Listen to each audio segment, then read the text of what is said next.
Hey, it's Hillary. I'm going to take you along for a hike today. I'm in the New York Y Camp on their beautiful 1,000-acre property. I'm going to show you a couple different trails. And it's January 11th, and it is 55 degrees, which is pretty warm for this time of year in the lower Catskill, upper Pocono parts of New York. I'm going by myself, which probably, it might not be the best thing for people who've never gone hiking before, but I'm very familiar with the property. I've worked for the Y for 15 years, and most of those years were here on this property, so my confidence hopefully will succeed. But I did leave what's called a route and destination, or a RAD, R-A-D. I left that at home, and I'll show you a quick little video of that. All right, so here's my RAD. And remember, RAD stands for route and destination. So we've got the date here, my departure time at 8:30 a.m. And here's my route and destination. So I'm going to be at the New York Y Camp, and I'm going to go red to orange. All right, so I've checked in a little bit here. I have to do a couple different trails before I get to the specific trail and trailhead that I'm looking for. A trailhead is where a trail starts. And I want to show you, these are called trail markers. Any good trail system should have them, and they should be within eyesight of where you are. So this is actually a trail marker that is for two trails. The red trail, which is pretty obvious, and then the rock pool trail, which is the R on that one. So this is where this means that two trails are along the same route at the moment. And then as I pan over, see that little guy, there's the red. So you can see that continues to go up that way, and then you can see it, there's my R, and that splits off. So this is where the trail splits into two, and I know I need to be on R. A lot of people like to hike with earphones in, maybe listening to podcasts or music, which is totally fine, but I prefer sound of water, sound of the forest, sound of nothing. All right, here we are at another crossroads of our trail system here. So I was on, as you remember, I was on the rock pool, which is the R on the blue sign, and that heads off that way, which is a really, really cool part of our property. But I'm gonna take you to another one of my favorites, and we're gonna veer off onto this one that is marked by orange. Okay, hemlock tree. Here is the needles off of one. They have like a little white on the underside, and then darker green on the top of the needles. And you can make tea or eat this.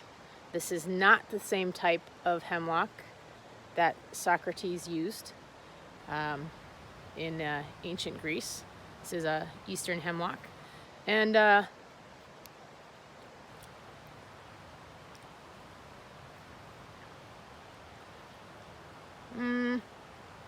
a like lemon taste. And if you celebrate Christmas, it tastes like eating a Christmas tree. So this trail is not for the faint of heart. It is rather steep in a number of places, very challenging, just what I like. And it's kind of hard to tell on a video, but I'm headed up that way, and I came, try not to make you all dizzy or myself. You know, all those videos people do of standing on the Grand Canyon and, yeah, so I came from that direction. So onward and upward. Okay, I had to stop and take a break because not in trail shape. But halfway up one of the steepest parts of this awesome trail. And you can see behind me without the sun, I don't know, maybe not, but we are getting some elevation gain. All right, we are on the last little push here, getting up to the top. Can't believe that it's January. It is so warm. Perfect day for hiking in the winter, actually. Let me preface this with I am nowhere near the edge. I am 30 feet from the edge, so I am safe. My feet are planted. Don't worry. But we made it to the top. So this is probably one of my most favorite parts of camp, and it doesn't get enough glory because it's hard to get to. It's in the center of our property, but this is what a lot of people refer to as Q Berry Hill, the letter Q, and it's a play on Blueberry Hill, which is another one of our awesome lookouts. And this is called Q Berry because it was, we have a number of cookout sites on property for roasting hot dogs and marshmallows and fun outdoorsy things. And a lot of them are still lettered, and this one just happens to have been the letter Q, hence Q Berry Hill. But it is just amazing. To give you an idea of where we're at here, let's do this. So directly this way, I came from that way, is the rock pool. So we actually came up above the rock pool area, and Camp McAllister program is that way, Talcott is that way, and Greenkill is sort of behind us as well.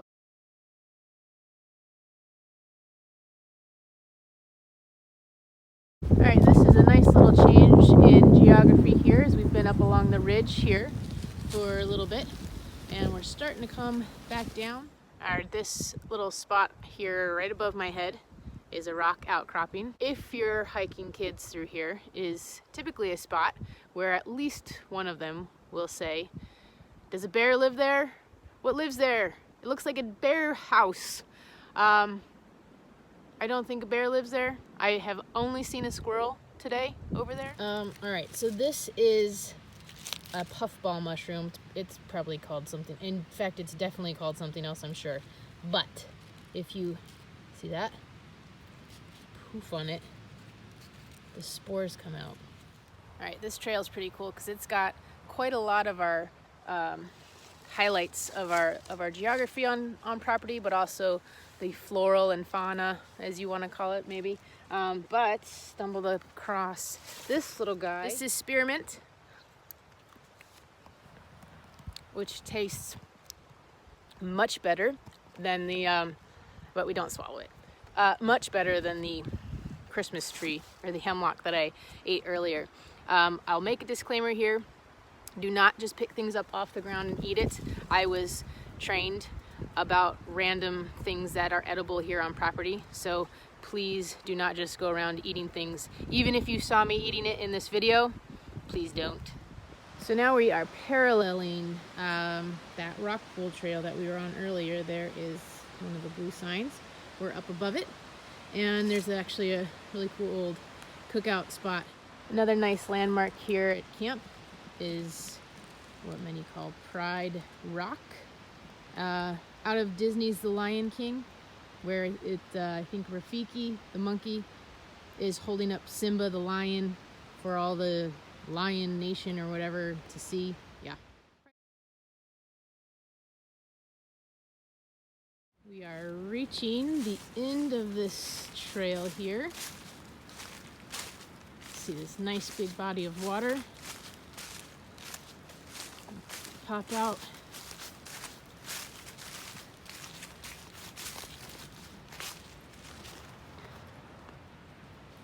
Here on the dam at Lake McAllister.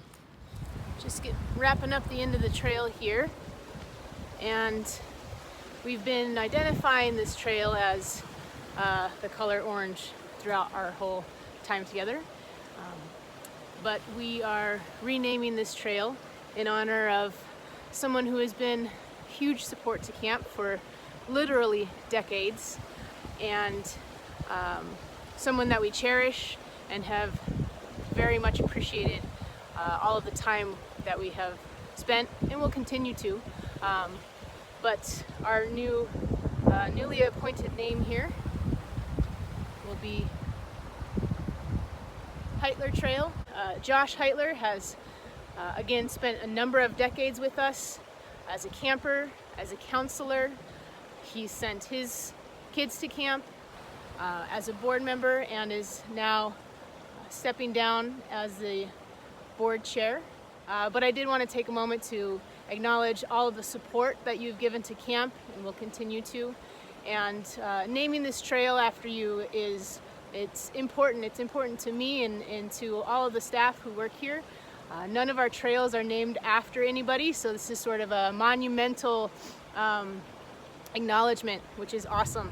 Thank you, Josh, for your time. Thank you for your family's time that has been devoted here, and looking forward to hiking on the Heitler Trail with you.